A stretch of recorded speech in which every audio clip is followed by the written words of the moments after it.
If you want llamas, we're gonna get llamas. That was the end of the conversation. I love the llamas because they just make everyone happy. Just seeing them makes your day.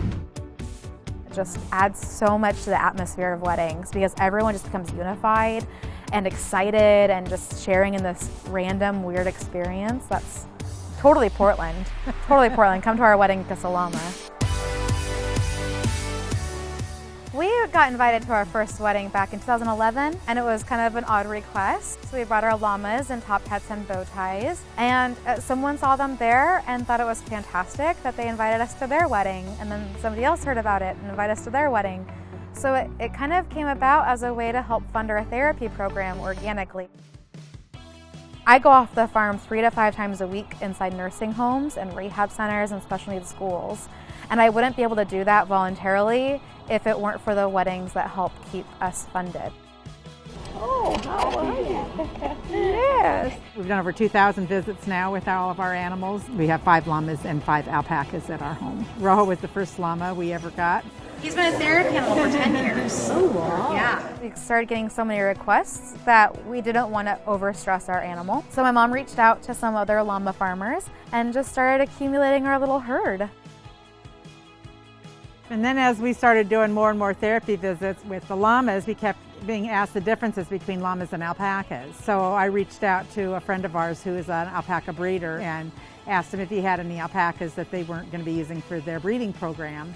And he said, I can think of one right now that I think would be very good. His name is Napoleon, and he joined our herd. Personality-wise, the alpacas tend to be more timid and shy, whereas the llamas are so much bigger. They have a lot more self-confidence to go out by themselves. If you want to tell the difference between a llama and an alpaca, look at their ears. Alpacas have beautiful A-shaped pointy ears. They look like A's for alpaca. Llamas, on the other hand, have these long banana-shaped ears. Each animal maybe goes out twice a week for different events or an hour or 2 at a time. They spend a lot of time in the pasture. We can take them on hikes in the park. They have a lot of trails there and they enjoy that.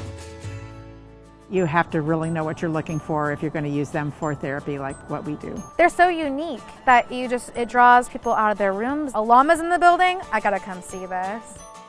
We started cutting slivers of carrot. As we were passing them out, one of the elderly women decided to put it in her mouth. Rojo came down and took it out of her mouth and she said, that was the best kiss I've had in years. Oh gosh, and it's just so fun to kiss a llama. Because they don't have any top front teeth, they just have their soft lips reach right out to take it. There's no, they don't slobber. They don't slobber or lick you or bite you or anything. It's really harmless. Feeding a large animal instantly makes you feel like they can trust you. And there's a lot of barriers that get broken that serves a really big purpose. Hi, Rojo. You're a good boy. And then you take that to weddings, and you see everyone at their wedding kissing a llama, and it kind of bonds all of the guests at the wedding as well. Automatic conversation starter. Did you kiss the llama? Yeah, I kissed the llama. How was it for you? I actually went to a wedding last year and I fell in love. I actually saw them when we parked the car and I missed the ceremony because I was outside with them.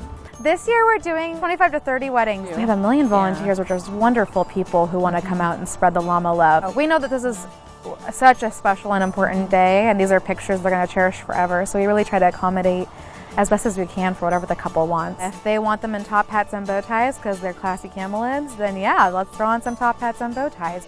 So what we usually do is a lot of times couples will have us come mid-ceremony when all of their guests are distracted. They'll sneak off and have about 10-15 minutes of private photos with them and the animal, and then they walk them into the reception when they get announced as bride and groom. And that connection between the couple and our animals is just really, it's a wonderful thing to be a part of.